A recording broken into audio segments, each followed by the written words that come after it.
আপনি চান বা না চান, তারেক রহমান বাংলাদেশের প্রধানমন্ত্রী হতে যাচ্ছেন ফর দ্য নেক্সট 5 ইয়ার্স। কতটা পূরণ করতে পারবে তার সে জায়গায় যাচ্ছি, তার আগে একটা কথা একটু বলে রাখা ভালো। আমি এটা বলছি বেশ কিছুদিন থেকে, মানে তারেক রহমানকে সবার পছন্দ করতে হবে না, বিএনপিকেও সবার পছন্দ করতে হবে না, করা উচিতও না। একটা দলকে সবাই পছন্দ করবে এটা গণতান্ত্রিক ব্যবস্থার জন্য ভালো না। এবং আমি প্রায় বলি, বিএনপি যদি একটার পর একটা নির্বাচনে তেমন কোনো চ্যালেঞ্জের মুখে না পড়ে ফেয়ার নির্বাচনের কথা বলছে, হাসিনা নির্বাচন জিততে থাকে, এটাও দেশের গণতন্ত্রের জন্য আখেরে ভালো হবে না। তো আমরা চাই বাংলাদেশে আরও দল শক্তিশালী হয়ে উঠুক। এবং আমার একটা পছন্দ আছে, আমি পাবলিকলি বলি, সেই কারণে একটু বলেই ফেলি, আমি এনসিপি চাই। কারণ হচ্ছে এটা আরেকটা মধ্যপন্থী দল। আমাদের বিএনপির উল্টো পাশে যে জোট তৈরি হচ্ছে, তাদের রাজনীতি আমি ব্যক্তিগতভাবে এন্ডোর্স করি না, পছন্দ করি না। তো যেটা বলছিলাম, so for the time being বাংলাদেশে আওয়ামী লীগ নেই। যে পলিটিক্সের মধ্যে এখন সবচেয়ে বড় রাজনৈতিক দলটা হচ্ছে বিএনপি, এবং তার ডিফ্যাক্টো প্রধান অনেক দিন থেকে। একটা সময় তিনি প্রায় একক দায়িত্বেই করেছেন, সাথে বেগম খালেদা জিয়াও পার্টিসিপেট করেছেন। আর 18 সালের আগে থেকে উনি যখন জেলে চলে যান এবং পরে এতই অসুস্থ হলেন, আসলে একচ্ছত্রভাবেই এই কাজটা জনাব তারেক রহমান করেছেন। যে কথাটা বলছিলাম, যে একটা আমাদের মতো দেশের গণতন্ত্র বিকশিত হওয়ার জন্য একটা বড় রাজনৈতিক দল থাকা দরকার দেশের স্থিতিশীলতার জন্য, উইচ ইজ ভেরি ইম্পর্টেন্ট। যেমন ধরুন, বাংলাদেশে একটা নির্বাচন নিয়ে শঙ্কা তৈরি করার চেষ্টা হবে, কিন্তু সফল হবে না মূলত বিএনপির কারণে। এই দলটা গ্রাসরুট পর্যন্ত এমন সংগঠন আছে, যদি কোনো একদিন কারো মনে হয় যে আমি দেশের বিভিন্ন জায়গায় নানান কেওস করার চেষ্টা করব, এবং সরকার তো সত্যিকার অর্থে খুব ভালো পারফর্ম করছে না আইন শৃঙ্খলার ক্ষেত্রে। প্রথম আলো, ডেইলি স্টার, ছায়ানট এবং উদয়চিত্র তো আমরা দেখলাম।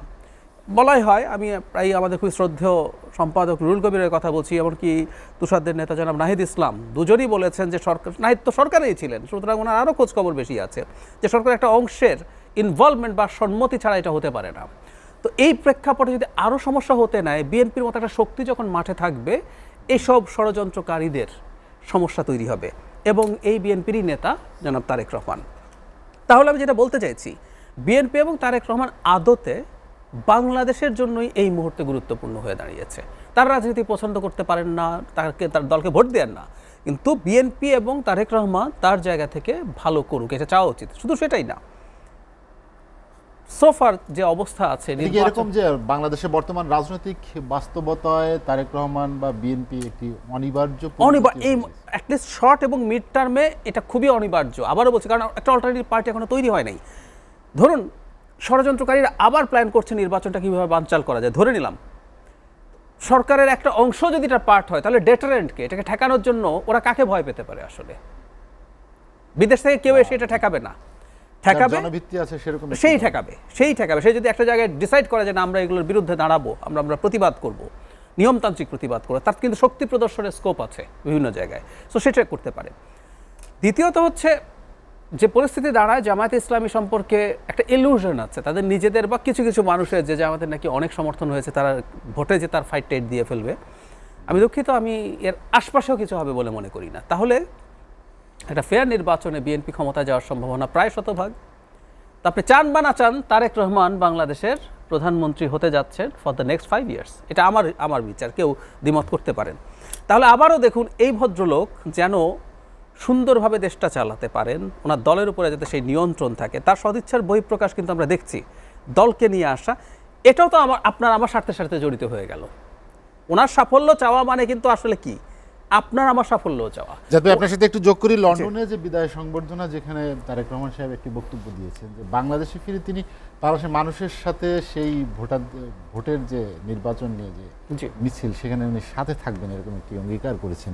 আপনি যেটি বললেন যে নির্বাচন বানচাল বা নির্বাচন পেছানোর যে ষড়যন্ত্র চলছে বা সেই চেষ্টা রয়েছে, এটি কি তিনি মাথায় নিয়েই? আমার সেটাই ধারণা, ওনার জায়গা থেকে ওনার সতর্কতা দেওয়া তো খুবই জরুরি। এবং ওনার এই আশাটা, এই যে নির্বাচন নিয়ে কনফিউশন থাকতে পারে, সেগুলো সব উবে যাবে। এমনকি তার দলের খুবই গুরুত্বপূর্ণ একজন সদস্য আছেন, রবি ভাই নিজে ইলেকশনও করছেন, তো তাদের যে মোরালিটি সেটা হাই ছিল, কিন্তু যখন উনি দেশের মাটিতে আসবেন, এটা আরও অনেক বেশি স্ট্রঙ্গার হয়ে উঠবে। সেই কারণেই বলছি, এগুলো প্রত্যেকটা আমাদের এই গণতান্ত্রিক উত্তরণের জন্য ভালো। আমরা বিএনপি, ইভেন জনাব তারেক রহমানেরও সমালোচনা হতেই পারে, উনি ভুলের ঊর্ধ্বে কোনো মানুষ নন, সো প্রত্যেকটা করে যাব। কিন্তু ওই যে বারবার বলছি, অন্তত আমরা যারা মধ্যপন্থী উদার গণতান্ত্রিক ব্যবস্থায় বিশ্বাস করি, এটা ইম্পর্টেন্ট। কেউ চায় দেশে উগ্র সাম্প্রদায়িক শক্তির মাথাচাড়া দিক, তারা শক্তি সঞ্চয় করুক, তাদের এটা পছন্দ হবে না। কিন্তু আমরা যারা এটা পছন্দ করি, দল করি বা না করি, তাদের জন্য এই মুহূর্তে this is the only option. এবং আমাদের এই কারণেই তাকে শুভকামনা জানানো এবং প্রয়োজনে প্রচুর সমালোচনা, চাপ জারি রাখতে হবে। আমি বিএনপির ওপরে, যেহেতু বাইরে খুব বড় শক্তি নাই সংখ্যার দিক থেকে, তাদের ওপরে কিন্তু আমাদের স্বার্থেই চাপ রাখতে হবে যাতে তারা ঠিকঠাক মতো